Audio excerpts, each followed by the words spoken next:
বিসিবির সবশেষ নির্বাচনে অস্বচ্ছতার অভিযোগের প্রমাণ পাওয়ায় বর্তমান কার্যনির্বাহী কমিটি ভেঙে দিয়েছে জাতীয় ক্রীড়া পরিষদ।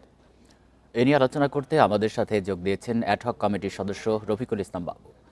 জনাব রফিকুল ইসলাম বাবু, আপনাকে স্বাগত জানাচ্ছি ইন্ডিপেন্ডেন্ট সংবাদে।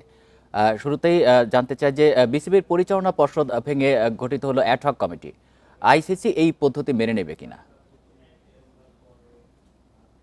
জি, অবশ্যই অবশ্যই, যেহেতু এই গত নির্বাচনটা অবৈধ প্রমাণিত হয়েছে, বিভিন্ন হস্তক্ষেপের সামিল ছিল, সেহেতু অবশ্যই এটা না মানার কোনো কারণ নেই। এবং আমরা তো এডহক কমিটি করেছি জাস্ট নির্বাচনটা করার জন্য, একটি বৈধ নির্বাচন, সবার অংশগ্রহণমূলক নির্বাচন, স্বচ্ছ একটি নির্বাচন করার জন্য আমরা আগামী 3 মাসের ভিতরে ইনশাল্লাহ উদ্যোগ গ্রহণ করব এবং এই নির্বাচনটা ইনশাল্লাহ ভালোভাবে সম্পন্ন করার চেষ্টা করব।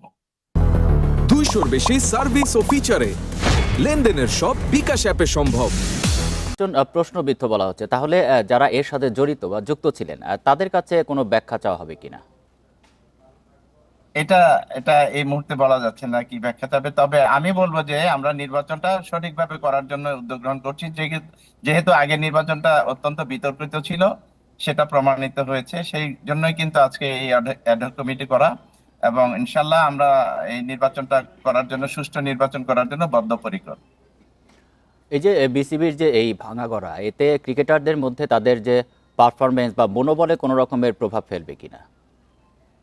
একেবারেই না, আরো ভালো হবে। কারণ আপনারা জানেন গত কয়েক মাস যাবত, বিশেষ করে গত 5-6 অক্টোবরের নির্বাচনের পর থেকে বা তার আগের থেকে বাংলাদেশের ক্রিকেটের যে অবস্থা, আমাদের ডোমেস্টিক লিগের যে অবস্থা, ইন্টারন্যাশনাল অঙ্গনে আমাদের ক্রিকেটের যে অবস্থা, সব মিলে কিন্তু ক্রিকেট বোর্ডের হযবরল অবস্থা। দেখেন, আমাদের ডোমেস্টিক লিগের কোনো খেলা হচ্ছে না এবং এবং এবং আমাদের শীর্ষস্থানের ক্লাবগুলি লিগে খেলছে না। আমরা এখন, আমাদের চ্যালেঞ্জিং বিষয় হলো এই যে ক্লাবগুলিকে খেলায় ফিরিয়ে আনা, লিগগুলি চালু করা এবং আমাদের যে ভাবমূর্তি নষ্ট হয়েছে T20 ওয়ার্ল্ড কাপে না যেয়ে, সেটার জন্য এখন আমাদের এই ভাবমূর্তিটা ফিরে আনা এখন আমাদের প্রধান লক্ষ্য। কারণ আমরা এই T20 বিশ্বকাপে না খেলে আমরা একটা, মানে আমাদের ক্রিকেটাররা, আমাদের সারা দেশের ক্রিকেট প্রেমীরা কিন্তু হতাশায় ভুগেছিল। সুতরাং আমাদের ইন্টারন্যাশনাল ক্রিকেট ডিপ্লোমেসিতেও আমাদের কিন্তু অনেক ঘাটতি ছিল।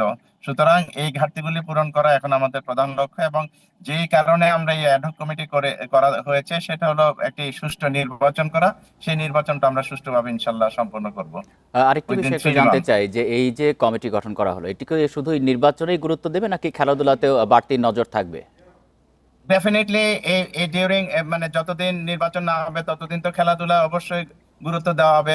আমি তো বললামই, আমাদের ক্রিকেটের যে ভাবমূর্তিটা নষ্ট হয়েছে, সেটা ফিরিয়ে আনাই আমাদের এখন প্রধান লক্ষ্য। আমাদের বোর্ডের প্রধান অলরেডি বলেছে যে আমাদের হারানো গৌরব, মানে ক্রিকেটের যে হারানো গৌরব, সেটা ফিরে আনাই এখন আমাদের প্রধান চ্যালেঞ্জিং বিষয়। তাছাড়া আগামীতে নিউজিল্যান্ড সফর আছে বাংলাদেশে, সেটা নিয়ে আমরা কাজ করছি। সেটা যাতে সুষ্ঠু সুন্দরভাবে সম্পন্ন হয়, সেটাও দেখভাল করবো আমরা একটি ইনশাল্লাহ। বিষয় একটু জানতে চাই যে অ্যাডহক কমিটির প্রধান কাজ 3 মাসের মধ্যে নির্বাচন দেয়া। এই অল্প সময়ের মধ্যে একটি স্বচ্ছ ভোটার তালিকা প্রস্তুত করা এবং নির্বাচনের সার্বিক প্রস্তুতি নেওয়া কি আসলে কতটা সম্ভব? অবশ্যই সম্ভব। সম্ভব না কেন? অবশ্যই সম্ভব। আমাদের যদি আমরা সুন্দরভাবে চেষ্টা করি, মানে দক্ষতার পরিচয়তে এবং নির্বাচন করার জন্য যে উদ্যোগগুলি গ্রহণ করা, সেগুলি যদি সঠিক সময়ে নিতে পারি, সবকিছুই সম্ভব।